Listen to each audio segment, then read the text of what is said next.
마태복음 오늘 본문 27절 베드로가 이에 베드로가 대답하여 가로되라고 하죠. 이에라는 말은 토테라고 하고요. 그때라는 말이에요. 때를 가리키는 말인데 그때 베드로가 대답하여 가로되 어떨 때예요? 바로 앞에를 보면 알 수가 있겠죠. 바로 앞에 어떤 청년이 와서 어떤 사람이 와서 예수님께 질문을 하는 거예요.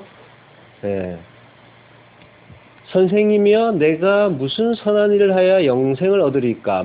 자, 어떤 사람이 죽게 와요. 죽게 와서 이제 질문을 하는 거예요. 근데 그 어떤 사람은 부자 청년이라고 우리가 알고 있는 그런 사람이에요.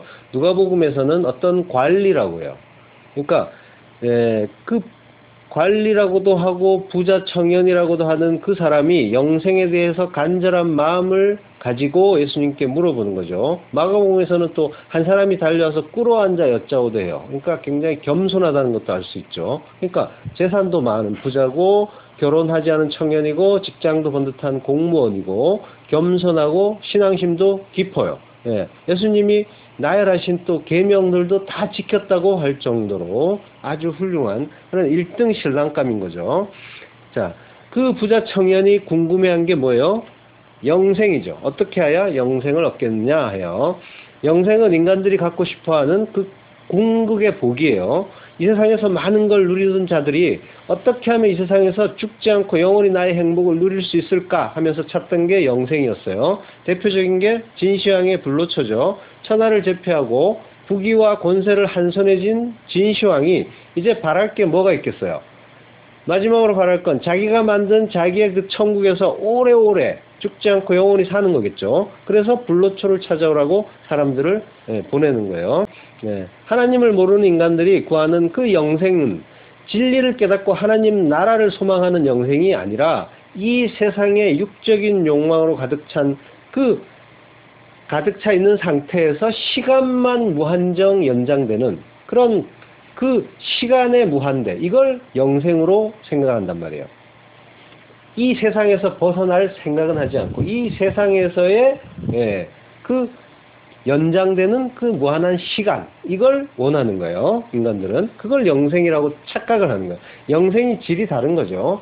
영생은 뭐예요? 하나님 나라에서 영원한 그 생명이신 하나님 나라와 합일됨으로써 갖게 되는 그 생명력, 하나님의 그 생명력을 받음으로 해서 그 안에 들어감으로 인해서 합일됨으로 인해서 우리가 얻게 되는 그게 영생인 거지, 인간들이 생각하는 그 무한정의 시간을 영생이라고 하진 않아요.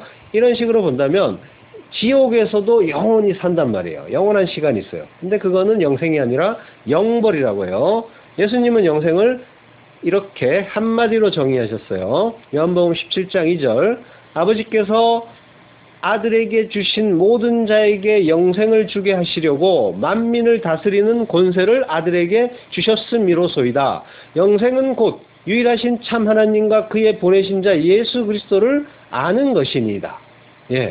영생은 뭐예요? 하나님을 알고 예수 그리스도를 아는 것이라고 분명하게 명확하게 정의를 해주세요. 이 세상에서 영원히 사는 게 영생이 아니라, 영원히 사는 그 영생이 아니라 영원의 생명을 갖는 것. 이 아이온이라는 말은 영원히라는 게 아니라 영원을 얘기하는 거예요. 그 참 생명이신 하나님과 예수 그리스도를 아는 것, 그게 영생이라고 하는 거예요. 중요한 것은 안다는 거예요. 알아야 영생이에요. 안다, 기노스코라고 하는데 이제 구약의 언어로는 야다라고 하죠. 야다란 말은 어디에서 나왔어요? 아담과 하와가 동침할 때 나온 말이죠. 그러니까 안다는 말은 곧 동침한다라는 말과 같아요. 그러니까 신랑과 신부가 동침을 하듯이 완전히 하나가 되는 것. 안다의 의미는 바로 그거란 말이에요. 그래서 그게 유니온 크라이스트, 예수와의 연합이라고 하는 거죠. 예수라는 이름은 누구나 알아요. 그러나 믿지 않는 자들도 알고 있고 마귀들도 예수님을 알아보고 두려워하고 떨어요. 그러나 그걸 안다라고 하지는 않는단 말이에요. 내가 예수 그리스도와 완전하게 하나가 됐는지, 그게 하나가 됐는지의 그 여부에 따라서 안다와 모른다가 나누어지는 거란 말이에요. 예수님이 완전하게 하나로 연합되지 않으면 어떻게 된다고요? 말씀하셨죠. 그러니까 그저 아는 정도가 아니라 완전히 하나가 돼야 되는데, 그것도 완전하게 온전하게 연합이 되어야 된다고 했어요. 요한복음 15장 5절, 나는 포도나무요 너희는 가지니 저가 내 안에 내가 저 안에 있으면 이 사람은 과실을 많이 맺나니 나를 떠나서는 너희가 아무것도 할 수 없음이라. 사람이 내 안에 거하지 아니하면 가지처럼 밖에 버리워 말라지나니 사람들이 이것을 모아다가 불에 던져 사르느니라. 예수님이 포도나무고 우리는 가지라고 해요. 생명은 나무에 있는 거예요. 그러니까 우리는 뭐예요? 나무가 주는 그 생명을 공급받지 않으면 아무것도 아닌 존재인 거예요. 저가 내 안에, 내가 저 안에. 이게 예수와의 연합이에요. 사실 연합이란 말은 신학적으로 이제 정의가 된 용어인데 적합한 건 아니에요. 연합은 서로 연결해서 손을 잡는 걸 이야기하는데 합일이라고 하는 게 더 적당할 거예요. 어쨌든 이렇게 하나가 되는 것, 이게 아는 것이고 야다인 거예요. 이렇게 되지 않으면 어떻게 된대요? 밖에 버리고 말라지나니 사람들이 이것을 모아다가 불에 던져 사르느니라. 지옥에 던져버린다는 거예요. 완전히 하나가 된 자들만 영원한 생명력을 공급받을 수가 있고, 그 생명을 주는 분이 영원하신 하나님이기 때문에 영원한 생명, 그 영원의 생명, 영생을 얻고 누리는 거예요. 좀 전에 그 구절에서 과실을 많이 맺는다는 구절도 이제 조금씩 오해를 많이 하는 그런 구절인데요. 과실을 뭔가 업적과 공로, 뭔가 이루는 것, 눈에 보이는 어떤 것으로 이렇게 오해를 하는 사람들이 많이 있는데, 우리가 성도가 맺는 열매는 성령의 열매예요. 성령의 열매에 대해서는 성경에 정의가 되어 있죠. 사랑과 희락과 화평과 충성과 오래 참음, 뭐 이런 것들. 자, 근데 부자 청년의 질문을 한번 다시 볼게요. 선생님이여, 내가 무슨 선한 일을 하여야 영생을 얻으리까? 라고 이제 질문을 했어요. 근데 뭔가 문제가 있죠? 질문에. 어떤 문제가 있어요? 영생을 뭔가 선한 일을 해서 얻는 것으로 오해를 하고 있는 거죠. 선한 일, 아가토스란 말은 이제 선이에요. 선 자체예요. 그러니까 선한 어떤 것을 뭔가를 함으로써 영생을 내가 얻느냐라고 묻는 거죠. 영생은 뭐예요? 인간이 쟁취하거나 구할 수 있는 것이 아니라 하나님이 은혜로 거저 주시는 거죠. 그 얻는다는 말 자체도 또 에코라고 하는데 가지다 소유하다예요. 그러니까 자기가 차지하겠다는 거예요. 자기가 개인적으로 가져보겠다라는 거예요. 그러니까 영생은 내가 가져보겠다 라고 하는 그런 어떤 신념이나 노력으로 되는 게 아니라 영원이신 하나님께 속함으로써, 하나가 됨으로써 그 하나님의 생명력을 공급받아 덩달아 주어지는 것이 영생인데, 하나님과 관계없이 자기가 스스로 가져보겠다 하는 게 뭐예요? 인간들의, 그 하나님의 성령을 받지 못한 인간들의 보편적인 욕망인 거예요. 진시황이 그랬고, 또 바벨탑을 쌓은 인간들이 그랬고, 또 거슬러 올라가면 아담과 하와가 손을 뻗어서 선악과 열매를 잡은 일이 또한 그런 일이었어요. 스스로 구원을 이루고 영생을 가져보겠다 한 그런 일이었던 거예요. 자, 부자 청년은 바로 자기의 질문으로 인해서 자기가 부자라는 걸 증명한 거예요. 부자라는 거. 자, 그가 소유가 많다는 것. 물론 표면적으로 보면 소유가 많아요. 그래서 부자 청년이라고 해요. 그렇지만 진짜 그 부자의 의미는 그 소유의 다가와 관계가 없어요. 자, 그 사람이 가진 그 소유, 많은 소유는 그가 부자라는 걸 좀 더 분명하게 드러내는 어떤 장치였을 뿐이에요. 그의 본질이 성경에서 말하는 부자였던 거예요. 성경에서 말하는 부자, 가난한 자는 바로 이런 영생에 대한 이해에서 갈리는 거예요. 내가 뭔가를 잘 해서, 계명을 잘 지켜서 영생을 얻을 수 있다, 천국 갈 수 있다 라고 생각하는 자가 부자인 거고, 나는 죽은 흙이다 하는 자기 자리를 분명하게 알고 조용히 고개 숙이고 하나님의 처분만 기다리는 자, 그가 가난한 자인 거예요. 17절에 가면 예수님이 뭐라고 하시냐면요, 어찌하여 선한 이를 내게 묻느냐? 선한 이는 오직 한 분이시니라. 내가 생명에 들어가려면 계명들을 지키라 라고 말씀하셔요. 어찌하여 내게 선한 일을 묻느냐? 선한 일, 역시 아가토스요. 선, 어찌하여 내게 선을 묻느냐? 선한 이는 오직 한 분. 그러니까 원문을 직역하면 뭐라고 되어 있냐면 한 분만이 선이다 라고 되어 있어요. 그러니까 하나님만 선이라는 얘기예요. 그러니까 원문으로 보면 선과 악에 대한 규정이 자연스럽게 나오는 거예요. 선이 뭐예요? 하나님만 선이라는 거예요. 인간이 하나님과 관계없이 스스로 규정한 어떤 선악의 어떤 체계에 의해서 나 이제 착한 사람이에요 하면서 하는 일들, 그거는 뭐예요? 그건 착한 일이 아니라는 거예요. 하나님만 선이라는 거예요. 하나님의 뜻 가운데서 행하는 그 일이 선인 거고, 하나님에게 사로잡혀서 그 끌려서 하는 일이 선인 거지, 인간들이 스스로 판단해서 이거는 착한 일이 맞아 하면서 하는 일들, 하나님을 모르는 자들이 열심히 불우이웃을 돕는다고 하는데 그건 착한 일이 아니란 말이에요. 성경에서 말하는 그 선과 관계없는 일이라는 거예요. 뭐가 선인지 분명하게 알아야 되는 거예요. 성경에서 말하는 선악은 인간들이 말하는 선악과 완전히 다르단 말이에요. 인간들이 말하는 선악 체계로 말하면 하나님처럼 나쁜 분이 없어요. 다 죽여버리라고 하잖아요. 가나안 땅에 들어가서 다 죽여버리래요. 말이 안 되는 일. 무슨 살인마예요?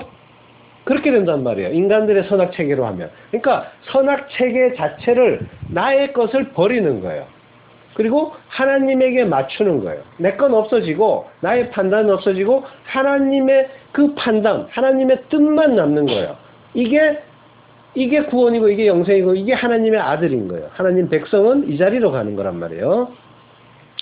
로마서 1장 20절, 창세로부터 그의 보이지 아니하는 것들 곧 그의 영원하신 능력과 신성이 그 만드신 만물에 분명히 보여 알게 되나니 그러므로 저희가 핑계치 못할지니라.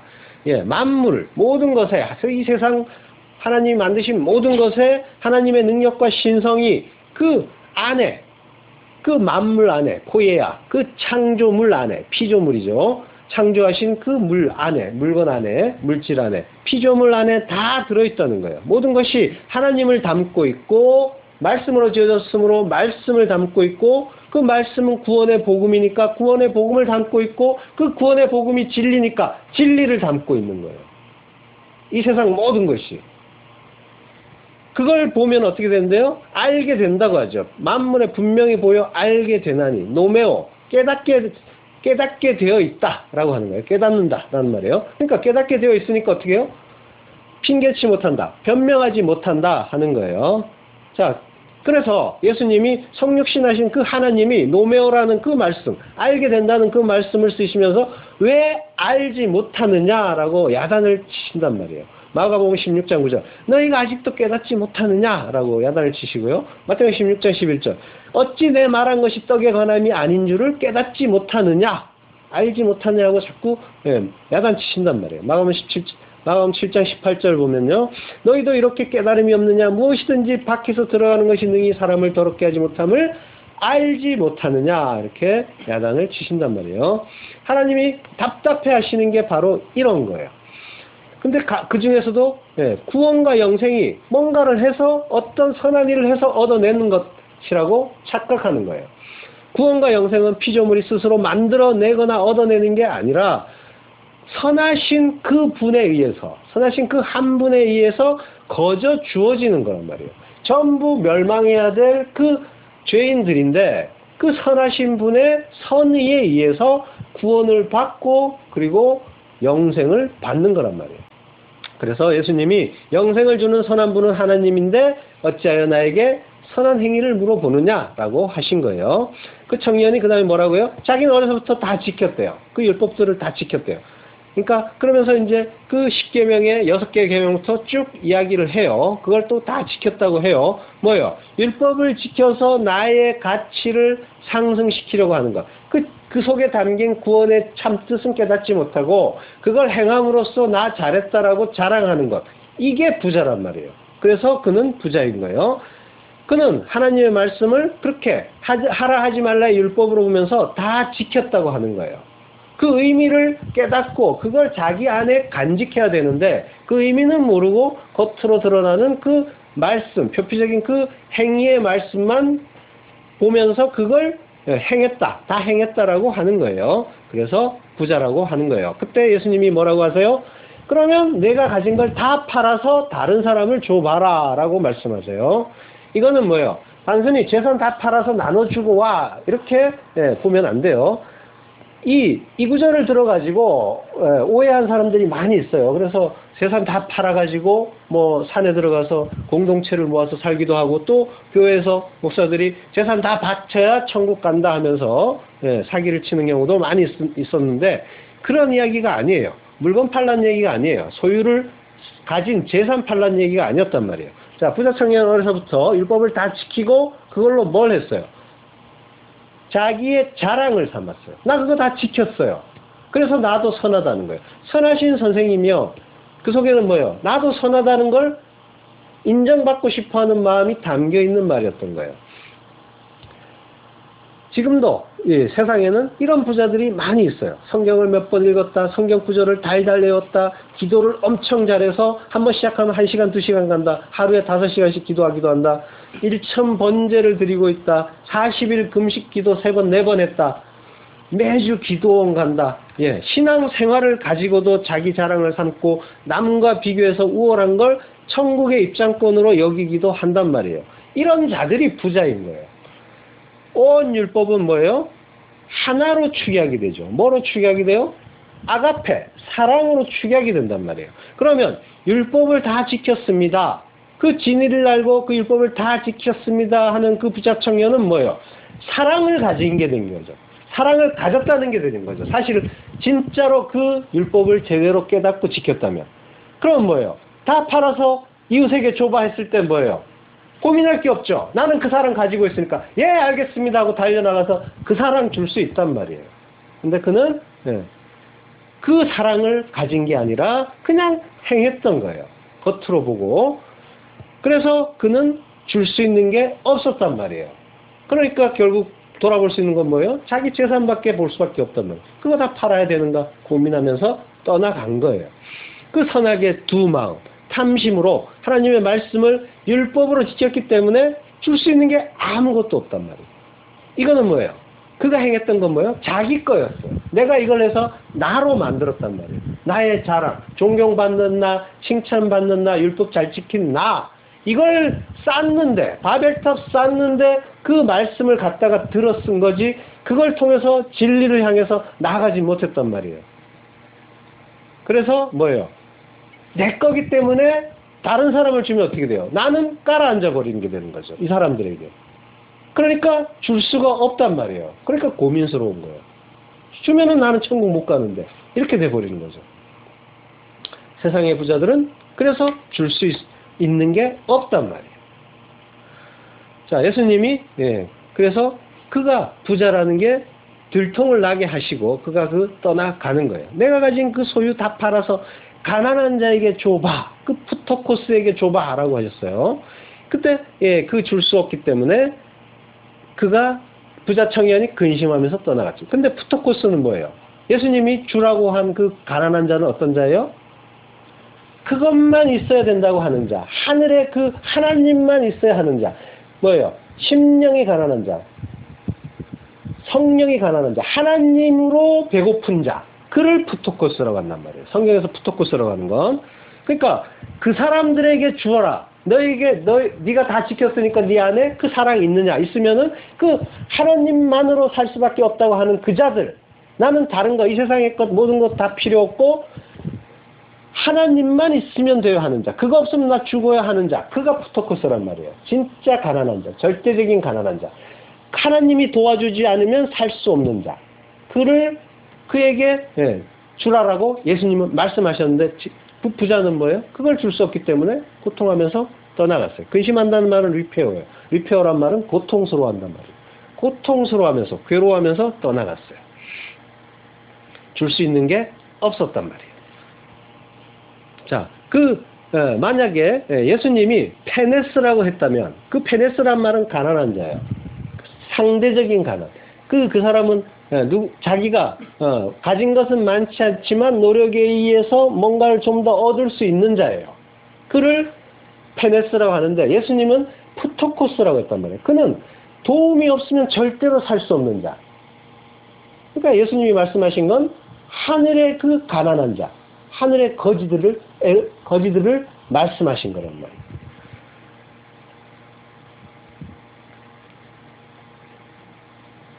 자, 그 절대적 가난, 하나님의 그 은혜 구하는 자. 그래서 두드려라, 구하라, 두드려라, 찾으라 라고 이제 성경이 말씀하시고, 그걸 찾는 자, 구하는 자, 그 두드리는 자, 그가 이 푸토코스인 거예요. 그 가난한 자. 그러니까 성도는 어떤 자예요? 푸토코스인 거예요. 가난한 자인 거예요. 심령이 가난한 자, 성령이 가난한 자.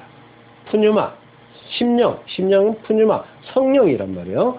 성령이 가난한 자인 거예요. 그가 천국이다 라고 하잖아요. 그러니까 성도는 바로 그런 자인 거예요.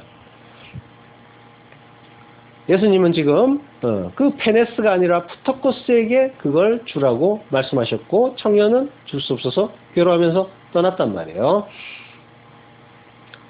자, 세상의 부자들은 하늘의 사랑, 그 아가페, 그 생명을 흘려줄 수가 없어요.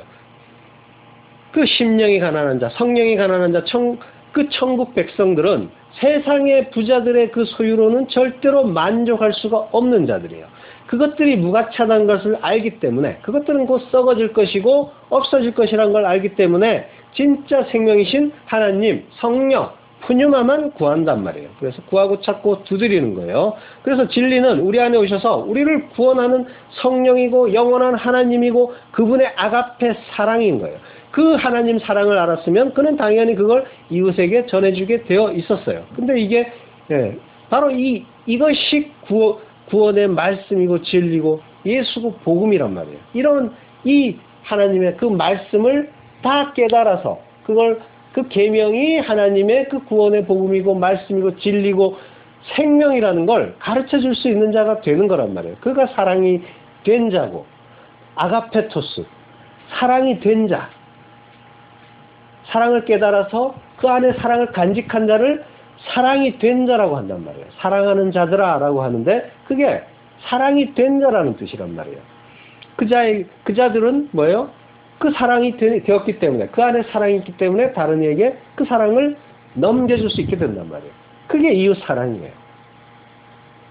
그 이웃을 사랑을 하게 되면 뭐예요? 하나님이 하나님 사랑으로 여겨줄게 라고 하는 거예요. 하나님 사랑은 인간들이 할 수 있는 일이 아니에요.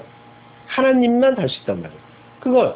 그래서 이걸 할 수 없기 때문에 인간들이 할 수 있는 것을 5개 주셨고, 그래서 이걸 깨닫고 그 사랑을 알게 되면은 하나님 사랑으로 여겨줄게 라고 하는 거예요. 네가 나를 사랑한다. 근데 그 뜻을 깨닫지 못하면 어떻게 해요? 그걸로 내 가치나 향상시키고 남보다 나은 나를 드러내는데 그걸 열심히 판단하고 구별하고 이러면서 그걸 그렇게 사용할 수밖에 없는, 그게 부자들의 행태란 말이에요. 부자 청년이 떠나가요. 그때 제자들이 뭐라고 해요? 누가 영생을 얻을 수 있는가 걱정을 해요. 왜냐하면 자기들도 부자거든요. 그래서 이 제자들은 뭐예요? 예수님이 돌아가시고 또 십자가에 죽으시고 부활하셨을 때 어떻게 해요? 다 떠나갔잖아요. 그래서 고향 가서 갈릴리에 가서 배를 꺼내서 다시 고기잡이에 나선단 말이에요. 야고보와 요한은 사꾼도 있었어요. 엄청 큰 배였다는 거예요. 누가 영생을 얻는가? 라고 고민해요. 그때 예수님이 이렇게 말씀하세요. 마태복음 19장 23절. 예수께서 제자들에게 이르시되 내가 진실로 너희에게 이르노니 부자는 천국에 들어가기가 어려우니라. 다시 너희에게 말하노니 낙타가 바늘귀로 들어가는 것이 부자가 하나님의 나라에 들어가는 것보다 쉬우니라 하시니. 예수님이 어렵다고 하는 거예요. 부자는 들어가기 어렵다. 자, 그러니까 제자들이 또 몹시 놀라요. 그러면 누가 구원을 얻을 수 있습니까? 해요. 이때 예수님이 뭐라고요? 사람으로는 할 수 없으나 하나님으로서는 다 하실 수 있느니라. 이게 답이에요. 사람은 할 수 없다는 거예요. 오직 하나님의 은혜만이 그게 가능하게 만든다는 거예요. 자, 부자 청년 떠나가고 제자들도 몰라요. 말씀을 다 이해하지 못하고 있어요. 그래서 부자 청년은 괴로워하면서 떠나고 제자들도 놀라서 당황하고 있는 거예요. 도대체 누가 구원을 얻을 수 있습니까? 자, 예수님이 뭐라고 하세요? 부자가 천국 들어가는 게 낙타가 바늘귀로 들어가는 것보다 어렵다고 하죠. 바늘귀로 들어간다는 말은 바늘 우리가 아는 바늘 그 바늘귀를 얘기하는 건 아니에요. 그 성전에는 12문이 있었어요. 그 문 중에 바늘귀 문이라는 문이 있었어요. 그 바늘귀 문은 밤에만 살짝 열려요. 그래서 모든 문은 잠겨 있고 제물이 되는 그 양의 문이 이제 밤에 들어간단 말이에요. 그 양문으로 들어가서 제물이 되는 거죠. 그리고 바늘귀 문과 같이 이제 열려 있었는데 그 바늘귀 문은 사람만 잠깐 살짝 들어갈 수 있는 거예요. 덩치가 큰 낙타는 그 문으로 들어갈 수가 없어요. 예수님이 그 이야기 하시는 거예요. 그 문으로는 낙타가 못 들어간다라고 하는 거예요. 그러니까 이 밤의 세상에서 성전으로 들어갈 수 있는 자는 낙타 같은 그 부자들은 절대로 못 들어간다 하는 그런 상징인 거예요. 오직 누가 들어가요? 하나님과 연합된, 하나님으로만 하실 수 있다고 했으니까 하나님과 연합된 성도만 들어갈 수 있다는 거예요. 하나님 안에 들어간 자, 하나님과 하나 된 자, 그만 들어간다 하는 거예요. 부자와 가난한 자의 극명한 대조가 나타난 이야기가 부자와 거지 나사로 이야기죠. 누가복음 16장 19절 한 부자가 있어 자색옷과 고운 베옷을 입고 날마다 호화로이 연락하는데 나사로라 이름하는 한 거지가 헌대를 나르며 그 부자의 대문에 누워라고요. 세상에 부자가 있고 나사로라는 거지가 등장을 해요. 부자는 자색옷과 고운 베옷을 입었어요. 이건 제사장의 옷이에요. 예수님은 지금 율법주의가 부자다라는 이야기를 꼬집는 거예요. 꼬집어서 비유로 말씀하시는 거예요. 지금 이 말씀을 바리새인들에게 하고 있는 거예요. 바리새인들과 서기관에게. 자, 그 부자가 날마다 호화롭게 연락한다고 해요. 날마다라는 말은 카타 헤메라라고 해요. 헤메라라는 말은 날이란 뜻이에요. 날인데 날은 낮이라고도 하죠. 똑같은 말이에요. 구약에서 요미라는 말, 날 똑같은 말이에요. 우리가 해 일자 쓰죠. 여기에 날이라고도 하고 낮이라고도 하죠. 다 똑같아요. 자, 그러니까 카타는 시간이란 말과 만나면 무슨 동안에라는 이제 그런 뜻을 갖는 전치사예요. 그러니까 날 동안 또는 낮 동안 이렇게 되겠죠. 자, 즉 날 동안이라고 한다면 무슨 뜻이 되냐면 그가 세상에 산 날 동안 이렇게 되는 거죠. 이렇게 해석할 수가 있고 또 낮 동안이라고 해석할 수도 있는데 이렇게 되면 뭐가 되냐면 예수님이 낮이 12시가 아니냐라고 하신 그 낮이 된단 말이에요. 요한복음 11장 9절 예수께서 대답하실 때 낮이 12시가 아니냐 사람이 낮에 다니면 이 세상의 빛을 보므로 실족하지 아니하고 라고요. 낮 동안 이 낮이 헤메라요. 낮에 다니면 자, 이 낮 동안에는 뭐가 있어요? 낮 동안에는 뭘 낮이라고요? 해에 빛이 있으면 그게 낮인 거죠. 그래서 이 세상에 빛을 보므로라는 말이 나오는 거예요. 그러니까 낮은 뭐예요? 빛이 있는 거예요. 태양이 있고 빛이 있어요. 이게 전부 태양은 뭐예요? 하나님의 모형이고 그리고 그 진리의 모형인 거예요. 그 빛도 마찬가지고 빛은 뭐예요? 하나님에게서 나오는 그 어떤 것이죠. 그게 뭐예요? 그 예수님이 그래서 빛이라고 하는 거예요. 하나님이 보내신 그 예수님이 빛, 태양이 보내는 그 빛, 그 빛이 진리다라고 하는 거예요. 다 진리의 모형이에요. 자, 12시는 뭐예요? 12 아들의 시간, 아들의 때를 이야기하는 거죠. 그러니까 아들의 때는 아들이신 예수님이 계신 시간이고, 그죠? 그리고 또 뭐예요? 성도가 진리를 깨닫고 아들이 되는 시간. 이걸 또 아들의 시간이라고 하겠죠. 두 가지 다 의미가 돼요. 자, 예수님이 빛이고, 그러면 빛이 있는 동안이 낮이니까 낮에 너희가 아들이 되어야지. 그 진리 깨닫고 아들이 되어야지. 이 말씀 하시는 거란 말이에요. 낮이 12시가 아니냐, 이 말은. 그러면 카타 헤메라, 낮 동안 아들이 되어야 할 그 시간 동안에 부자는 뭘 했다는 거예요? 아들이 되지 못하고 호화로이 연락했다는 거죠. 연락이란 말은 오해하기가 또 쉬운 말이에요. 국어사전으로 가보면은 잔치를 베풀고 즐김이라고 돼 있어요. 연락이라는 말이. 그래서 이제 무슨 잔치와 바로 연관을 주는데 물론 그런 의미가 없지는 않아요. 근데 언어로 보면 유프라이노라고 하는데 이거는 기쁘게 하다, 격려하다 이런 말이에요. 즉 무슨 말이냐면 부자는 신나게 잔치를 벌였다라는 그런 의미가 아니라 진리를 깨닫고 아들이 되어야 할 그 시간 동안에 호아로이 람프로스라는데 화려하게 찬란하게 멋지게, 이거는 무슨 말이에요? 자기를 멋지게 기쁘게 멋지게 만들어서 화려하게 만들어서 자기를 기쁘게 하는 일에 열심이었다 하는 말이 호아로이 연락하였다라는 뜻인 거예요. 그러니까 무슨 말이에요? 자기를 높이고 칭찬해서 자기를 멋지게 돋보이게 하는 일에 전념했다라고 하는 거예요. 부자 청년이 한 일과 똑같은 일이에요. 자, 이게 지금 뭐예요? 세상 부자들이 하는 일의 공통점이기 때문에 같은 일이 나오는 거예요. 같은 내용이 나오고 있는 거예요. 자, 예수님이 이 말씀을 누구에게 들려주신다고 했어요? 바로 그 바리새인들에게 들려주고 있단 말이에요. 그리고 서기관들. 바로 앞에 보면 누가복음 16장 14절에 보면 바리새인들은 돈을 좋아하는 자라 이 모든 것을 듣고 비웃거늘 이라는 말이 나와요. 그럼 뭐예요? 사실 바리새인이 돈을 좋아했나요? 정말로? 아니에요. 그들은 돈 좋아하지 않았어요. 그들은 굉장히 검소한 사람들이었고, 그리고 자기가 먹을 것까지 아껴가지고 그걸로 다른 사람을 구제했어요. 얼마나 착해요. 이스라엘 사람들이 입을 모아서 칭찬을 했단 말이에요. 돈을 좋아하는 자가 아닌데 지금 성경 기자가 돈을 좋아한다라고 해요. 돈을 좋아하는 자다라고 해요. 그러면 이 성경은 도대체 왜 이런 말을 했을까요? 바리새인들, 그 율법주의 그 이스라엘의 대표인 바리새인, 이 바리새인은 사실 이스라엘 전체를 또 대표하는 거니까 이스라엘 전체를 말하는 거고, 또 사실은 뭐예요? 자기를 높여서 칭찬받고 싶어하는 인간 모두를 또 가리키는 말이기도 해요. 그러니까 그 속에 뭐예요? 내가 들어있는 거예요. 나 들어있어요. 바리새인 안에. 바리새인 놈, 이 나쁜 놈 하고 약간 비판하거나 욕할 게 아니라 그 안에 나를 넣어서 보셔야 되는 거예요. 항상.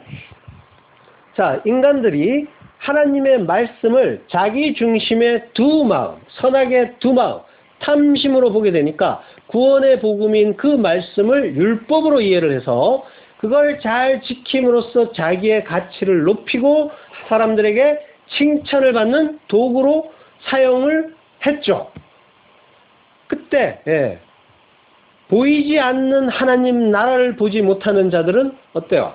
이런 거밖에 할 수가 없단 말이에요. 그런 자들이 추구하는 것은 이 세상에 보이는 것밖에 없어요. 그 칭찬, 명예, 자존심 다 그 안에 들어가요. 이 보이는 것밖에 없는 거예요. 이 보이는 것들을 뭐라고 해요? 물질이라고 하잖아요. 물질이라고 하고 그거에 가치를 매겨놓은 게 돈이란 말이에요. 그러니까 뭐예요? 이 돈 속에 자존심까지 다 들어있는 거예요. 자존심, 명예, 자기 가치 향상의 노력, 추구, 이 모든 것이 다 그 돈 안에 들어가 있는 거란 말이에요.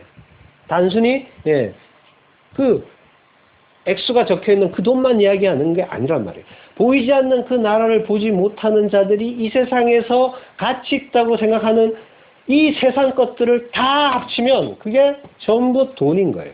한마디로 말하면. 그래서 바리새인이 돈을 사랑하는 자다라고 지금 말씀하는 거란 말이에요. 그러니까 그러한 자들이 모두가 다 부자인 거고 그들은 인생 동안 뭐 한대요? 날마다 호화로이 연락하면서 사는 거예요. 진리를 깨달아야 할 그 인생 동안에 자기를 높이고 칭찬해서 자기를 멋지게 돋보이게 하는 그 일에만 전념을 하고 그걸로 훌륭한 사람이 되고 만족을 하는 거예요. 나는 교회 이만큼 세웠다. 나는 헌금 이만큼 했다. 나는 교회를 몇 개를 세운지 모른다. 또 선교사를 얼마나 보냈다. 11조를 얼만큼이나 냈다. 전부 그거 하고 있단 말이에요. 그런 자들이 역시 부자인 거예요. 그러니까 모두가 모든 죄인들이 뭐예요? 알고 보면 그러니까 전부 부자인 거예요. 세상의 부자들을 전부 죄인들을 총칭하면 한마디로 말하면 부자가 되는 거예요. 자, 그러한 부자의 그 반대쪽에 대척점에 누가 서 있어요? 나사로라고 하는 거지가 있어요. 그 거지, 프토코스예요. 예수님이 아까 이야기한 그 프토코스에게 줘봐라고 한 그 프토코스예요. 근데 여기에 특이한 것은 비유를 말씀하실 때 이름을 든 것은 여기가 유일해요. 나사로란 이름이 등장하는데, 근데 그거는 또 이유가 있어요. 아주 뭐랄까, 정교하고 한치의 빈틈이 없는 그 이름의 사용이에요. 첫째는 나중에 나사로라는 친구가 죽죠. 베세다에 사는 그 친구가 죽었을 때 예수님이 살린단 말이에요. 지금 이 비유 이야기 속에서 부자가 나사로를 보내서 형제들이 음부에 오지 않게, 그 가족들이 음부에 오지 않게 해달라고 부탁하는 장면이 있죠. 밑에 보면. 근데 거기에 대한 답이 뭐예요? 그 친구 나사로의 부활이란 말이에요. 그래서 나사로란 이름이 그 죽었다가 살아난 그 친구와 일치를 시켜서 나사로란 이름을 드는 거란 말이에요. 자, 그 예수님이 이 부자가 하는 그 부탁에 대한 답으로 나사로를 살려요. 그리고 뭐라고 해요? 그 의미가 뭐예요? 자, 나사로 살렸어. 보냈다, 너희에게. 그럼 어떻게 할래? 돌아올래? 라고 묻는 거예요. 이스라엘 사람들에게 묻는 거란 말이에요.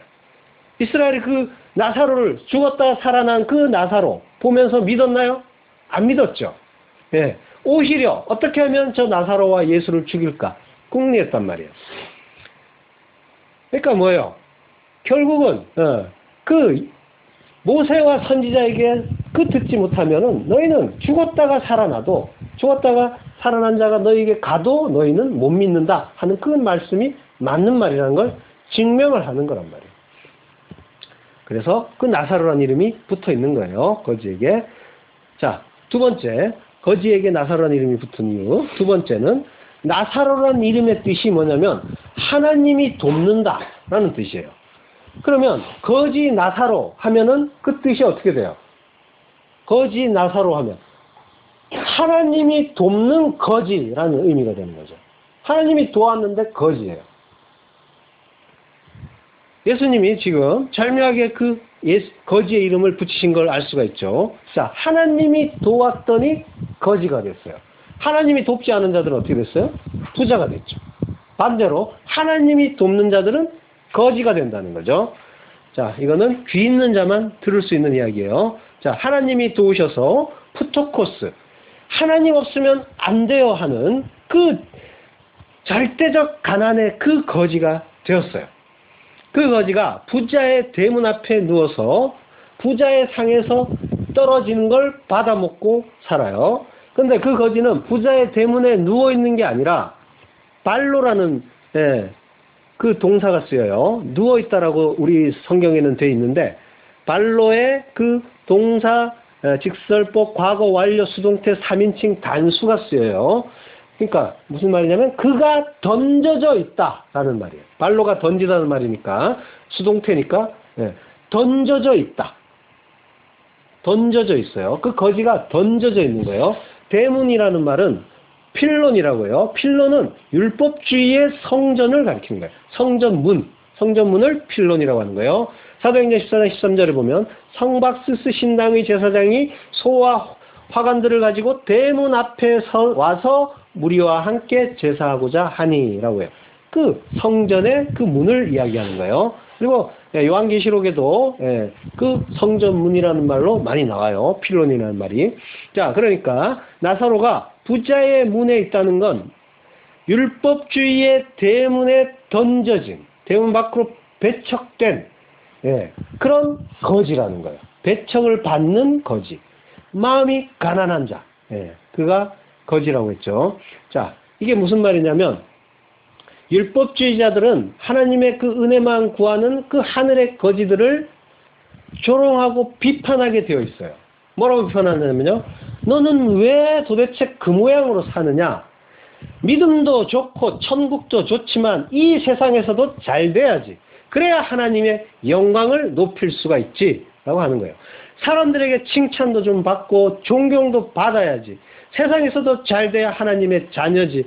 어떻게 사람이 믿음만으로 살 수가 있느냐라고 조롱하고 비판하고 야단을 친단 말이에요. 이게 그 거지가 율법주의의 그 대문 밖으로 던져진 그런 상황인 거예요.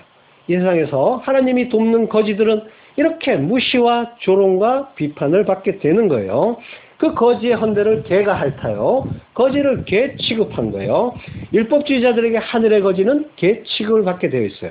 겉으로 보이는 이 세상의 법칙을 역행하기 때문에 이건 당연한 거예요. 예수님이 가나안 여인을 개 취급하신 적이 있죠. 시험하신 거예요. 이거는 마태복음 15장 26절 대답하여 가라사대 자녀의 떡을 취하여 개들에게 던짐이 마땅치 아니하니라. 예, 개 취급을 했죠. 그때 여자가 뭐라고요? 주여 옳소이다마는 개들도 제 주인의 상에서 떨어지는 부스러기를 먹나이다. 예. 개 취급하는 그 이방인 하늘의 거지가 뭘 먹는데요? 주인의 상에서 떨어지는 부스러기를 먹는데요. 그 주인, 큐리오스, 주의 상에서 떨어지는 주님이 주시는 푸시키온, 그 말씀의 조각들을 받아서 먹고 살겠다는 거예요. 자, 이렇게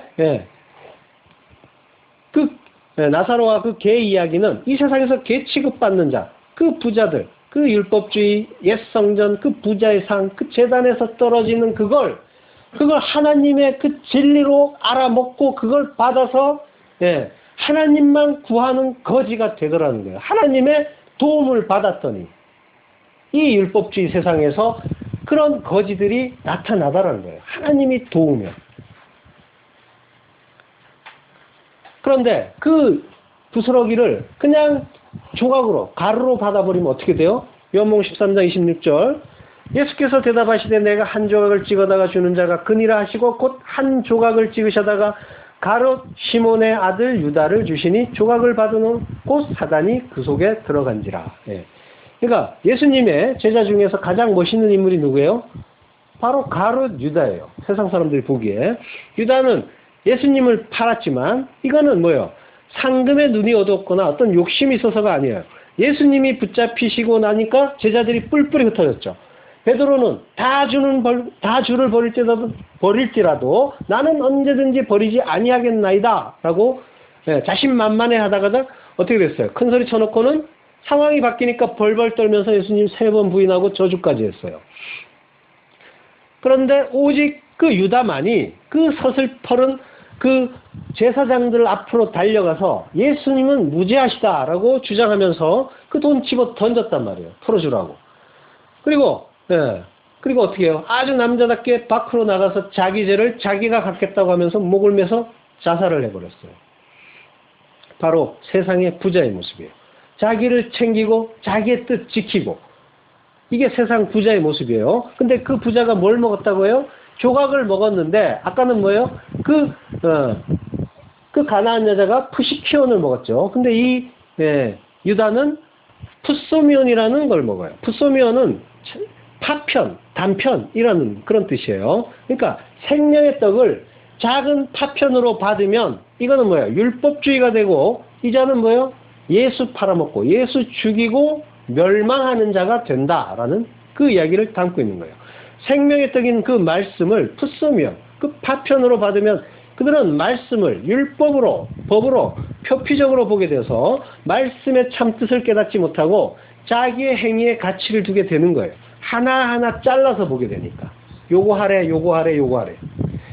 그들에게 말씀은 행위의 율법이 되는 거예요. 그리고 주문이 되고 부적이 되는 거예요. 그래서 말씀 하나씩 뜯어가지고 새해 첫날에 하나씩 갖잖아요. 나눠 갖기도 하고. 부적, 주문 그런 거예요. 구원의 복인 말씀을 뚝뚝 떼어서 보면 말씀은 고작 자기 일상의 유익을 돕는 주문과 부적이 되고 생명과는 전혀 관계없는 것이 되어버린다는 거예요. 그뿐만이 아니라 구원의 반석인 그 말씀을 조각으로 떼내게 되면은 그거는 뭐가 돼요? 다른 사람을 때려서 죽이는 그 돌덩이가 되는 거예요. 한마디로 자기와 이웃을 죽이는 말씀이 되는 거란 말이에요. 뚝뚝 떼어서 어떻게 돼요? 착한 일 하세요. 이웃을 도우세요. 헌금 많이 하세요. 성전 건축하세요. 다른 사람을 도우면서 사세요. 이런 그 눈에 보이는 그 행위, 그걸 강조하는 그런 말씀들. 이게 뭐예요? 이게 뚝뚝 떼어놓은 그 돌덩이인 거예요. 이걸로는 뭐예요? 절대로 그걸로 어떻게 살아요? 그건 생명을 구하지 못할 뿐더러 그건 뭐예요? 이거 왜 못했어 하면서 다른 사람을 때려 죽이는 그 돌덩이나 되고 있단 말이에요. 하나님은 말씀으로 지으신 이 세상 만물에 능력과 신성을 부어 놓으셨다고 했어요. 그러므로 이 세상의 모든 것은 그걸 통해서 하늘의 진리를 알리는 목적으로 지어졌다는 거예요. 즉 다시 말하면 하늘의 진리, 참이 있겠죠. 진짜가 있고 이걸 이 땅의 만물을 통해서 배워가야 하는데 이것이 참 진리로 깨달아지기 전까지는 뭐예요? 그건 거짓이죠. 가짜인 거죠. 그런데 하나님의 진리를 제대로 가르치지 못하고 이 세상에서 높아지는 원리로 보아버리고 그걸 다른 사람들에게 가르친다면 그는 뭐예요? 거짓의 선지자인 거예요. 잘 분별하셔야 하는 거예요. 자, 또 가롯 유다의 이름을 가롯 시몬의 아들 유다라고 해요. 또 여기서 유일하게 또 시몬의 아들이란 말이 삽입이 되어 있어요. 가롯 사람 시몬의 아들. 시몬이란 말은 물이 없음, 광야, 모래 이런 말이에요. 그러니까 가롯 유다는 뭐예요? 물이 없는 자. 물은 또 뭐예요? 말씀, 진리를 뜻하죠. 그러니까 물이 없는 자의 아들이란 거죠. 진리가 없는 그 가롯 유다는 말씀을 뭐예요? 풋서미온, 파편으로 받게 되죠. 그리고 어떻게 해요? 예수 팔고 자기를 멸망하는 그 자로 가는 거예요. 그리고 그때가 언제라고요? 말씀을 그 조각을 풋서면으로 받아 먹고 나가는데 밤이라고 해요. 요한복음 13장 30절. 유다가 그 조각을 받고 곧 나가니 밤이로라. 밤이에요. 빛이 없는 밤. 빛이 없단 말이에요. 빛이 없는 게 밤이죠. 빛이 있어야지 그 빛이 있는 낮의 아들이 되는데 그는 빛이 없는 밤에 속한 자라는 거예요. 그래서 굳이 밤이라고 적고 있는 거예요. 이미 앞에서 뭐 저녁을 먹었다 이런 말이 있는데 굳이 여기에 한참 시간이 지났단 말이에요. 그 사이에 무슨 예수님이 발도 닦고 막 여러 가지 일들을 행했단 말이에요. 떡도 먹고. 근데 밤이러라 라는 말을 굳이 집어넣어 있단 말이에요. 이거는 뭐예요? 예. 그가 그 빛과 관계없는 자, 빛을 깨닫지 못하고 그 아들이 되지 못한 자라는 그 강조를 하고 있는 거란 말이에요. 니고데모라는 사람이 예수님을 찾아온 적이 있죠. 언제 찾아와요? 밤에 찾아오죠. 그렇게 인품이 훌륭하고 지체도 높은 사람이지만 뭐예요? 밤에 속한 자라는 거예요. 진리가 없다는 거예요. 밤에 속한 자는 어떻게 된다고요? 요한복음 11장 10절. 밤에 다니면 빛이 그 사람 안에 없는 거로 실족하느니라. 예. 우리가 매일 맞이하는 이 낮과 밤은 바로 이거 알라고 우리에게 주신 거예요. 그냥 준 게 없단 말이에요. 모든 것이 다 진리를 가르쳐주는 그런 모형인 거예요. 하늘의 진리를 담고 있어요. 그냥 그저 밤이 되고 낮이 됐구나 일어나야지 이런 게 아니란 말이에요. 그 잠도 뭐예요? 죽음의 모형이라고 했잖아요. 우리는 죽고 부활하는 자가 돼야 된다. 부활의 생명을 사는 자가 되어야 된다. 라는 걸 또 가르쳐 주시는 거고 모든 것은 다 진리를 담고 있고 구원의 복음 담고 있단 말이에요. 그걸로 바라보셔야 되는 거예요. 그 빛, 그 진리, 그 빛이 없으면 너는 밤이고 그리고 실족하는 자라 라고 가르쳐 주시는 거예요. 자, 물이 없는 시몬의 아들 유다가 뭐가 필요해요 그러면? 물이 필요한 자죠. 진리, 말씀이 필요한 자죠. 그렇지만 그 포도주는 언제 줘요? 예수님이 포도주를 나눠주시는데 유다가 나간 다음에 제자들에게 나눠주신단 말이에요. 예수님은 유다는 예수님의 그 떡만 먹고 풋소면, 파편으로 먹고 나가버렸어요. 밤으로. 이게 세상의 부자인 거예요. 자, 거지 나사로가 천국에 가고 부자는 음부, 하데스에 떨어졌죠. 요한복음 16장 24절 불러 가로되 아버지 아브라함이여 나를 긍휼히 여기사 나사로를 보내어 그 손가락 끝에 물을 찍어 내 혀를 서늘하게 하소서. 내가 이 불꽃 가운데서 고민하나이다. 예, 부자가 아브라함을 아버지라고 불러요. 예, 여기 그 아브라함은 그 창세기에 나오는 그 아브라함과 완전히 일치시켜서 보면 안 돼요. 어떤 비유라고 봐야 돼요. 아브라함의 의미가 뭐예요? 열국의 아비예요. 모든 나라의 아버지. 그러니까 뭐예요?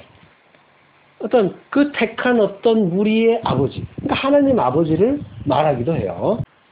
자, 그 부자가 필요한 게 뭐라고 했어요? 물이었죠. 그 진리, 말씀. 그래서 뭘 달라고요? 물 주세요. 물을 찍어서 내 혀에 묻혀주세요. 라고 하는 거예요. 그 땅의 부스러기를 먹은 자들, 이 세상의 부자들은 물이 없어서 결국 모래로 죽는 거예요. 여기에 물, 말씀, 그 생기, 루아흐. 예. 이 물은 뭐예요? 뭐의 상징이에요? 뭐의 비유예요? 바로 성령의 비유잖아요. 반석을 깼더니 물이 나오더라. 예수가 죽었더니 성령이 오시더라.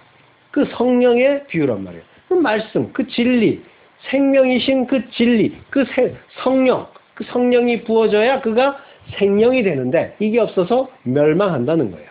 누가복음 16장 아브라함이 뭐라고요? 너는 살았을 때에 내 좋은 것을 받았고 나사로는 고난을 받았으니 이것을 기억하라. 이제 저는 여기서 위로를 받고 너는 고민을 받느니라. 예. 너는 세상에서 잘 먹고 잘 살았으니까 여기서 고생하고 나사로는 세상에서 고생을 했으니까 여기서 좀 위로를 받아야 되지 않느냐. 이런 말이 아니에요. 자, 좋은 것을 받았다 하는 말, 이게 역시 아가토스, 선이에요. 예. 부자는 세상에서 선하다. 선이라고 하는 것. 세상에서 선이라는 건 뭐예요? 멋있는 거, 높아지는 것, 존경받는 것, 훌륭해지는 것, 착한 사람 되는 것, 이런 평가, 좋은 평가를 받고 누렸다는 거예요. 이게 선을 받았다는 거예요. 선을 챙겼다. 그리고 나사로는 고난을 받았다. 고난은 뭐예요? 카코스, 악이라고 하는 거예요. 선과 완전히 반대되는 거죠. 악을 받았다는 거예요. 악이라는 건 뭐예요? 너 왜 그렇게 살아? 왜 그렇게 찌질하게 살아? 믿음이 밥 먹여주냐? 하는 그 악. 세상 사람들이 판단하는 그 악. 나쁘다고 판단하는. 어떻게 그것만으로 사느냐? 하는. 멋지게 폼나게 살아야지. 너는 지금 하나님의 영광을 가리고 있지 않느냐? 이렇게 악이라고 판단하면서 비판했던 그걸 받았다는 거예요.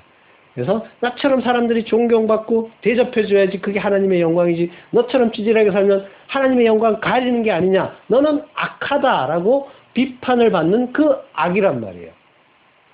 이 카코스.